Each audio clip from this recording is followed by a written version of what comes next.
pecados. Amém, Senhor Deus. Podemos nos assentar. Quero convidar nosso irmão, pastor Paulo Andreus, para vir aqui, assumir a palavra. Uma vez que o presbítero Miguel acaba de orar pelo pregador, acaba de orar por nós, pelos nossos ouvidos. Então, vamos passar para esse momento.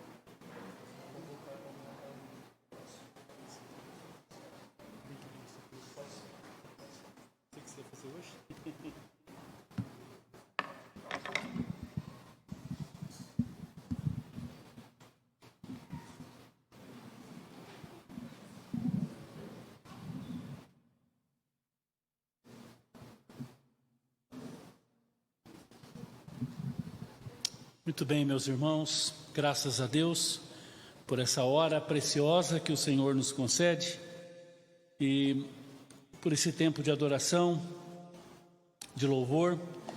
Nós queremos compartilhar a palavra do Senhor. Eu quero trazer um episódio muito marcante na Bíblia. Muita gente conhece esse texto, Gênesis capítulo 15, e nós vamos falar sobre o pai da fé e a sua crise de fé.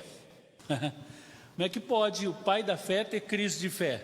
Como é que pode o pai da fé sofrer por falta de fé?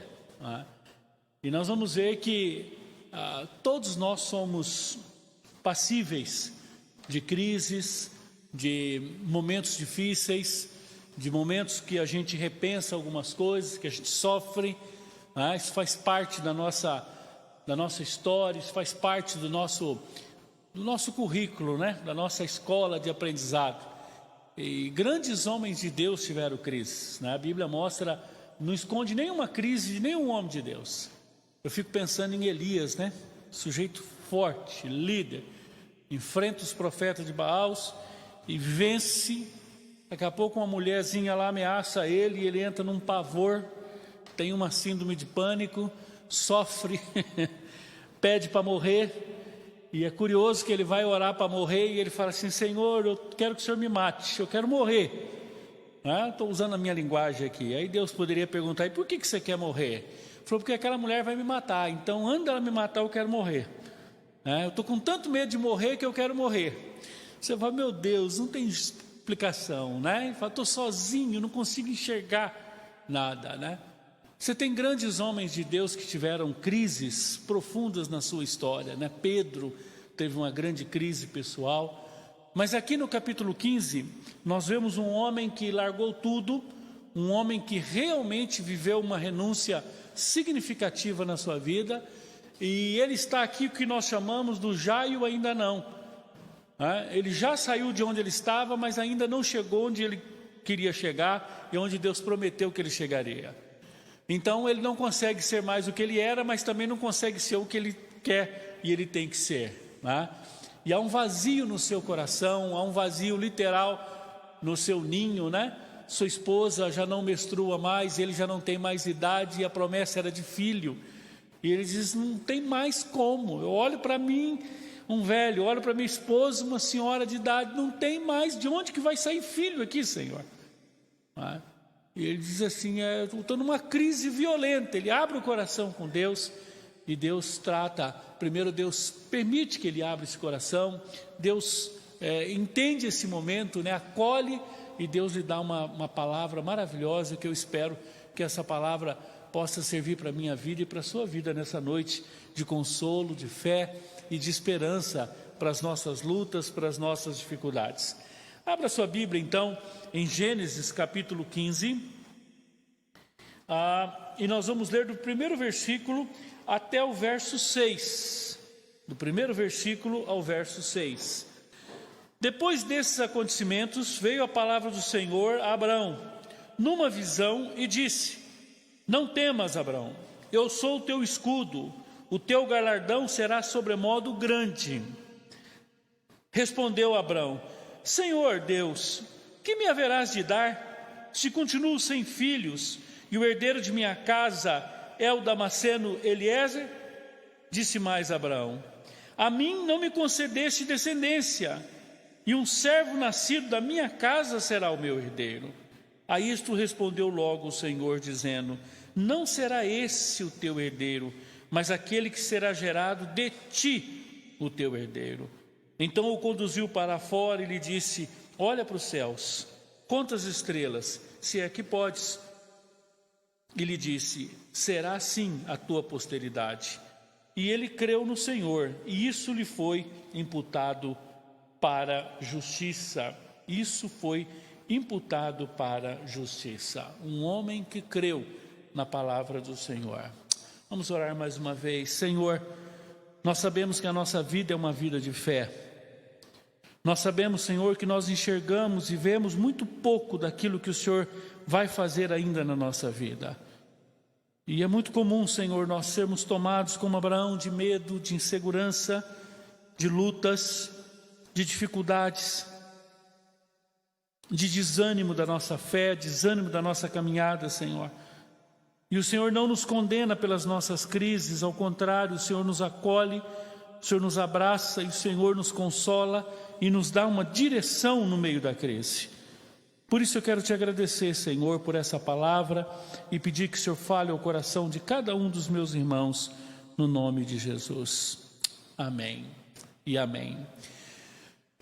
Irmãos, se esse homem é chamado do pai da fé, e se você olhar a sua história, o seu currículo, você vai ver que a sua vida é marcada por decisões de fé significativas. Com certeza nem eu, nem você, nem todos nós juntos aqui renunciamos ou tomamos decisões em relação a Deus parecidas, perto do que esse homem perdeu, do que esse homem renunciou para poder ter uma vida com Deus e para poder ter responder ao chamado de Deus. Se você olhar o capítulo 12, você vai ver que o capítulo 12, verso 1 diz assim: ora, disse o Senhor a Abraão: sai da tua terra, da tua parentela, da casa do teu pai, e vai para a terra que te mostrarei. De ti farei uma grande nação, e te abençoarei e te engrandecerei o nome. Sê tu uma bênção.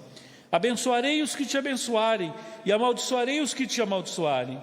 Em ti serão benditas todas as famílias da terra.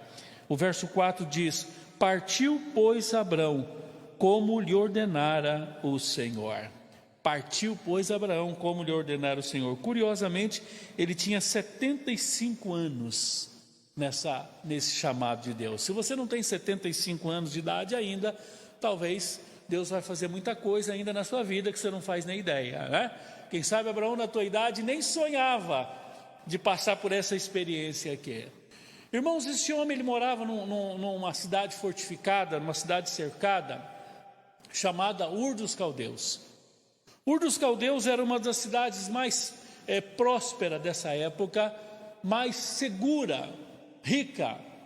Essa cidade há pouco tempo teve algumas escavações, ainda comprovaram que essa cidade tinha um sistema educacional, de biblioteca, de formação fantástico, muito avançado para a sua época. Ur dos Caldeus era um lugar muito seguro, um lugar muito rico, a sua família era uma família rica. Agora é interessante que ele tinha um futuro brilhante do ponto de vista natural. Ele era um homem, 75 anos de idade, e tinha todo o seu futuro, né? Mesmo porque a idade daquela época é um pouquinho diferente das nossas, né? A expectativa de vida. E esse homem, nessa situação privilegiada, nesse conforto, nessa estabilidade, vem Deus, chama ele e diz assim: Abraão, sai da tua terra, da tua parentela. Irmãos, esse é um chamado que eu e você adoraríamos receber. Você já imaginou Deus chegar para você e falar: sai daí, sai da tua casa, sai da tua parentela? E você ficaria tão feliz quanto eu, e nós íamos dizer assim: Senhor, que bom, mas para onde que nós vamos? Ou para onde que eu vou? E ali você não tem Deus dizendo: olha, Abraão, sai daqui, vai para lá, segue, são 5 quilômetros para cá, 6, você vai ter uma casa confortável, você vai ter uma segurança, você vai ter algo melhor do que você tem agora, o que você tem é pouco, eu vou te dar muito mais. Mas Deus deixa uma palavra que talvez geraria nós dois naquela situação, eu e você, nós ficaríamos apavorados. Porque Deus diz: sai e vai para o lugar que eu vou te mostrar ainda. Irmãos, a obediência numa hora dessa exige fé. A obediência numa situação dessa exige uma confiança plena naquele que está chamando. E é impressionante que a Bíblia diz no texto que nós lemos do capítulo 12, verso 4, que ele partiu, que ele obedeceu e ele saiu. Se bem que era para sair sem parente, né? E ele levou parente, né? Pagou um preço muito alto por isso, né? O negócio de carregar parente é complicado, né? Aqui desde Abraão já começa a sofrer essas consequências de sair e levar parente. Mas esse homem sai. E Deus disse: olha, eu vou te abençoar, você vai ser uma grande nação. E, irmãos, imagina que palavra. Outra coisa importante nós registrarmos aqui é que Ur dos Caldeus era uma sociedade politeísta, cheia de deuses, de idolatria. E Deus precisava tirá-lo de lá para tratar do seu coração, para tratar da sua vida. Era necessário tirá-lo de lá. É interessante, irmãos, que quando Deus quer tratar da vida de um homem, Ele muda um homem. Toda mudança gera caos. Todo caos gera uma insegurança, e toda insegurança nos leva para Deus, né? O contrário também é verdade. Alguém estabilizado, alguém tranquilo, numa área de sossego, né? Acomodado, dificilmente busca Deus.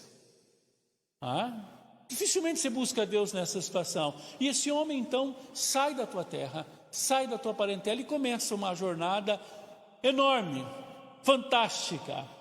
Só que chega na altura aqui do capítulo 15, e vários anos se passaram nesse período, muitos anos se passaram, e Deus tinha dito que ele seria uma grande nação, e ele teria muitos filhos, e ele teria netos, e ele teria uma herança muito grande da sua família seria muito numerosa.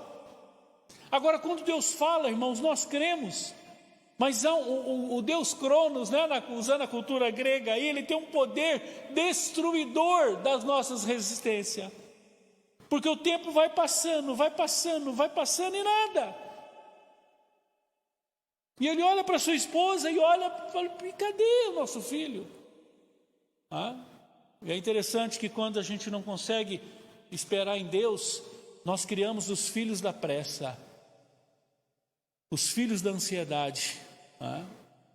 E um dia a esposa chega e fala: olha, meu amor, eu acho que talvez você não entendeu. Ele falou que nós íamos ter um filho, mas talvez não seja comigo. Tem um empregado aqui em casa, tem um filho com ele, aí está tudo certo. E vocês conhecem a história, o filho da pressa, né? O Ismael, o filho da precipitação, o filho da ansiedade. Irmãos, quantos filhos nós criamos, quantos problemas nós arrumamos por falta de esperar em Deus e de crer na promessa do Senhor. Quantas vezes nós não conseguimos esperar em Deus e damos um jeito. Eu lembro de uma experiência de um pastor, um homem de Deus. Ele tinha um ministério muito parecido com o nosso. Então ele vivia de oferta e ele tinha uma convicção que quando ele era convidado para pregar, ele ia, pregava, nunca cobrou nada. Eu sigo muito o seu modelo. E ele disse que uma certa feita ele recebeu um convite para pregar e ele fez compromissos, falou: eu vou pregar na sua igreja. E ele ia de carro e os seus 4 pneus estavam carecas. E ele não tinha dinheiro para arrumar esses pneus, para trocar de pneus. E ele orando então, e orando, chegando o dia, e um dia antes da sua viagem, ele corre no banco e não tem dinheiro. E ele espera o correio chegar com uma última expectativa, e o correio chega e não tem nada. E ele olha para aquela situação e ele começa a murmurar e reclamar. E diz: quem sabe eu tenho que dar um jeito. Eu tenho um cartão de crédito bom. E ele pega o seu carro, vai numa loja, compra 4 pneus parcelados no cartão de crédito. E quando ele chega em casa, que ele estaciona o carro, encosta um irmão com a caminhonete com 4 pneus em cima.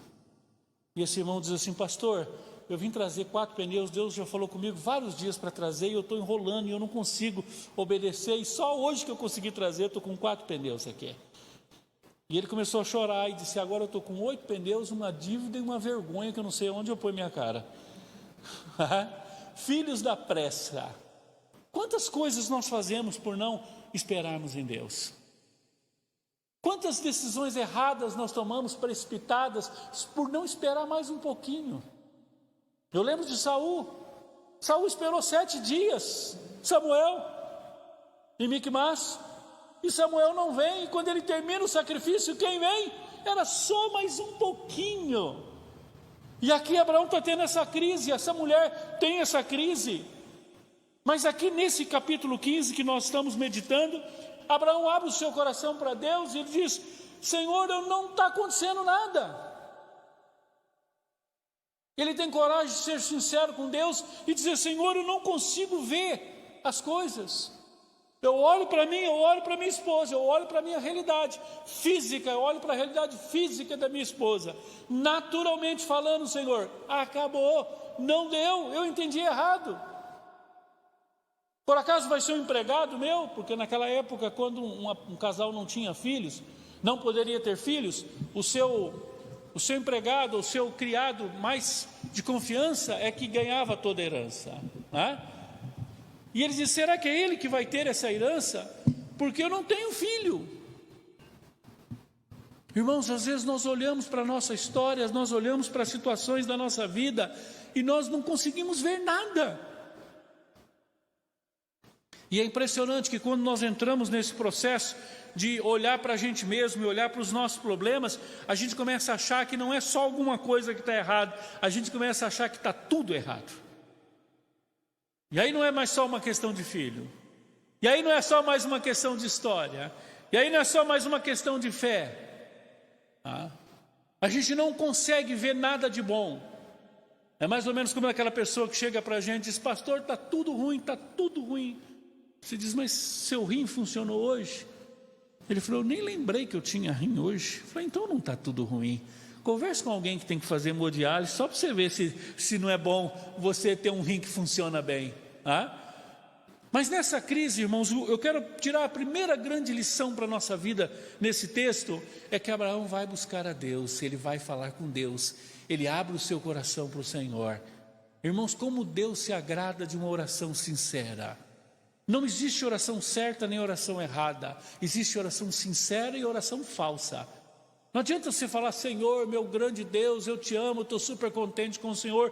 Deus está olhando para o seu coração, você está vivendo com incredulidade, em lutas, em medo, murmuração, reclamação.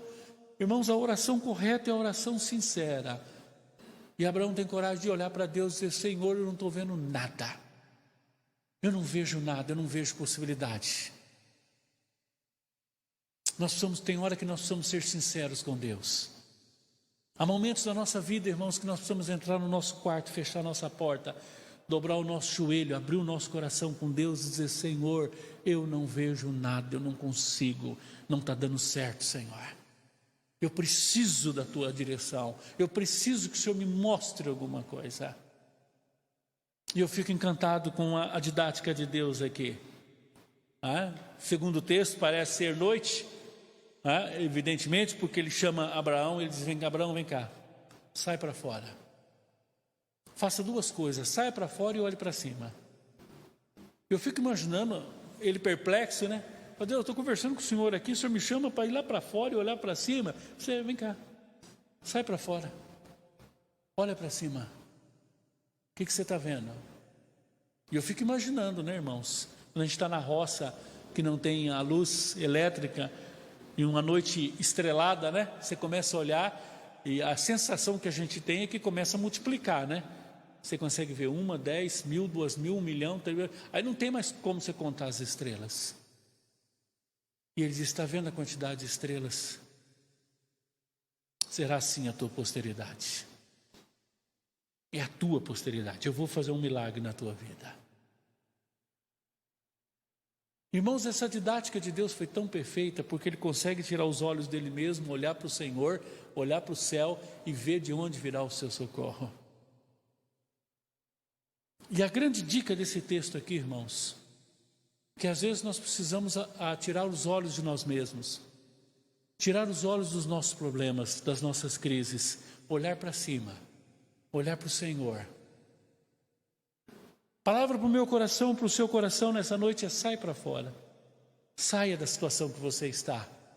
Saia dessa crise que você está olhando só o que está no seu umbigo, na sua realidade, para o seu sofrimento, para as suas feridas.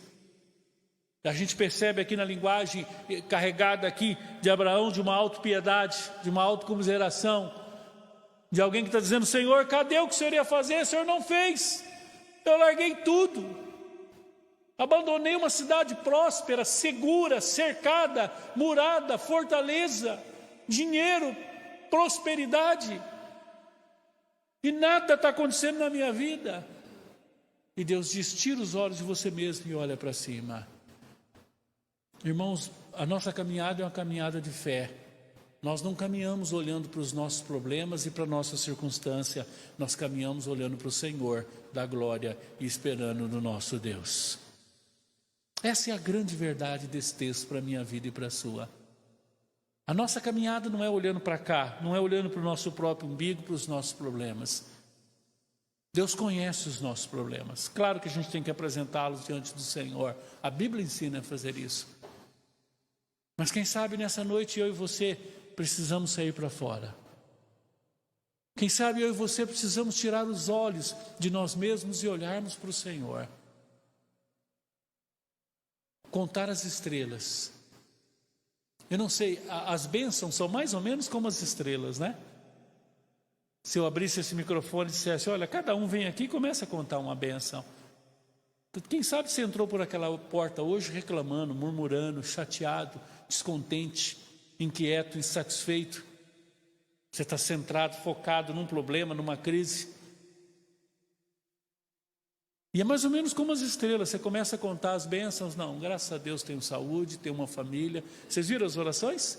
Quando o pastor deu liberdade aqui? E aí você vai vendo como as estrelas, quantas coisas que Deus tem te dado. Quantas bênçãos, dize-a de uma só vez, se é que é possível você contá-las.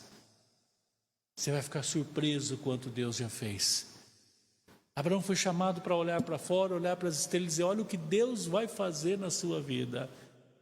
Eu queria te convidar para que nessa noite você também saísse do seu gueto, da sua crise, da sua falta de fé, do seu sofrimento pessoal, quem sabe da sua autopiedade, da sua autocomiseração, e olhasse para o Senhor, e olhasse para aquilo que Deus vai fazer, e olhasse para frente, para cima, e dizendo: Senhor, meus olhos estão em Ti. Não tem como a gente não lembrar de Pedro.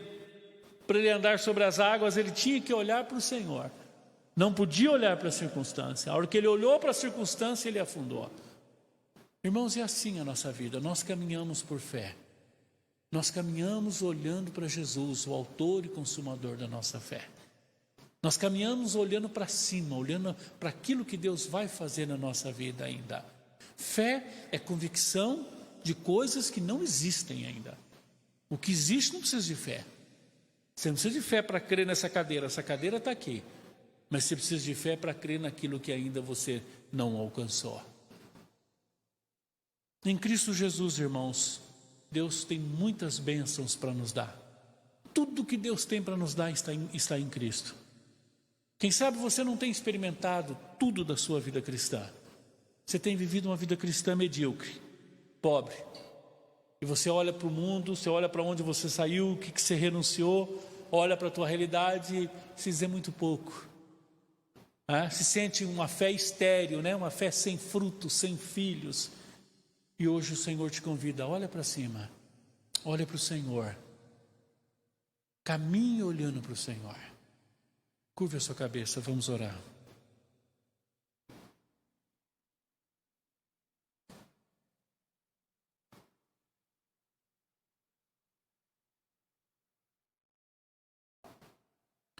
Eu não sei qual é a sua crise, meu irmão. Não sei qual que é a sua luta nessa noite. Não sei o que te aflige nessa noite. Qual é a angústia da sua alma? O que tem te levado ao desânimo, talvez, da fé, da caminhada? Mas hoje o Senhor quer falar ao seu coração e dizer: sai para fora. Saia. Olhe para o alto, olhe para Deus. Tire os olhos da sua circunstância. A sua circunstância não é o ponto final, você não chegou ao final. Você está no caminho da batalha.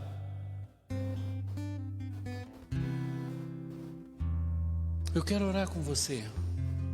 Vamos todos ficar em pé nessa hora. Eu quero orar com você, eu quero fazer uma oração por você. Estenda as suas mãos. Estenda as tuas duas mãos para o Senhor agora.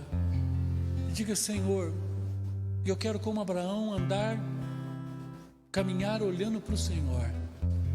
Eu quero tirar os olhos do meu sofrimento, da minha angústia, daquilo que ainda não aconteceu. Quem sabe você está vivendo uma crise no seu trabalho, uma crise pessoal, uma crise no seu casamento. Quem sabe um filho, uma filha que está te afligindo, um sofrimento, uma enfermidade. E você olha e diz: Deus não fez ainda.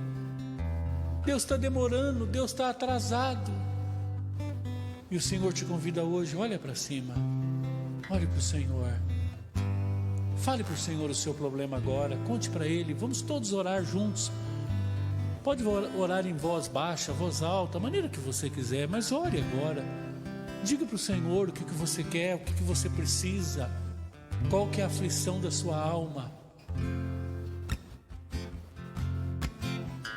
Oh Senhor, visita cada um dos meus irmãos, Pai.